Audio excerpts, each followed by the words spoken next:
ഒരു നല്ല മഴയൊക്കെ കഴിഞ്ഞ് വെയിലൊക്കെ തെളിയാൻ തുടങ്ങി. വെയിൽ, കുറച്ച് വെയിലൊക്കെ കാണും. ഇപ്പോൾ ഒരു നല്ല കാറ്റൊക്കെ വരുന്നുണ്ട് കേട്ടോ. നല്ല വൈബാണ്. നാട്ടിൽ വരുമ്പോൾ ഒരു മഴയൊക്കെ കാണാൻ പറ്റുന്നുണ്ടല്ലോ, ഒരു ഭാഗ്യമായിട്ടാണ് ഞാൻ കാണുന്നത്. ശരിക്കും പറഞ്ഞാൽ ഈ ഒരു ടൈമിൽ മഴ പെയ്യുന്നത് it's not good at all for എന്താ പറയുക, ഈ റബ്ബർ വെട്ടാനുള്ളവരൊക്കെ സംബന്ധിച്ചിടത്തോളം നമുക്കൊക്കെ അത് ഭയങ്കര കഷ്ടപ്പാടാണ് മഴ പെയ്യുന്നത്. പക്ഷേ പ്രവാസിക്ക് മഴ സോ ഇമ്പോർട്ടൻറ്റ്. എനിക്കിപ്പോൾ ദുബായിൽ മഴ പെയ്യുമ്പോൾ പേടിയാണ്. കാരണം ഒരു മഴ പെയ്തൊരു ട്രോമ 2024 ഉണ്ടായതുകൊണ്ട് മഴ പെയ്യുമ്പം, ദുബായിൽ നിന്ന് മഴ പെയ്യുമ്പോൾ എനിക്ക് പേടിയാണ്.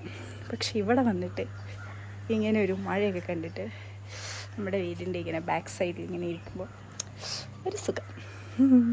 ഇത് രസമല്ലേ ഈ പച്ചപ്പും.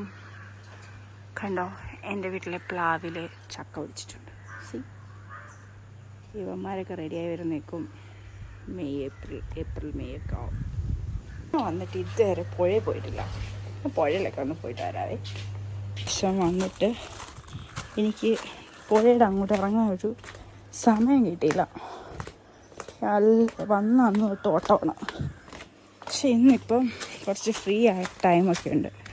അതുകൊണ്ട് ഞാൻ എൻ്റെ വീടിൻ്റെ ബാക്കിലുള്ള പുഴയൊക്കെ കാണിച്ചു തരാവേ. ഇതിലെ കൂടി പോകുന്ന റിസ്ക്കിയാണോ? അല്ല. പണ്ട് ഇതിലെ കൂടി ഓടിച്ചാടി നടന്ന ഞാനാണ്. ഇപ്പം പ്രായമായതുകൊണ്ടാവും. ഓക്കെ,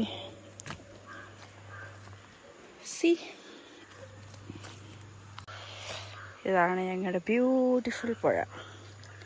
ഓക്കെ, പണ്ടൊക്കെ ഞങ്ങൾ ചെറുപ്പത്തിൽ ഇന്ന് ഈവനിങ് ആകുമ്പോൾ നമ്മളിവിടെ കുറേ പിള്ളേരുണ്ടായിരുന്നു. നമ്മൾ പുഴ വന്ന് വൈകുന്നേരം ഒരു 6-7 മണി വരെ പുഴക്കുളിയും പരിപാടിയൊക്കെ ആയിരുന്നു. ഭയങ്കര രസമായിരുന്നു.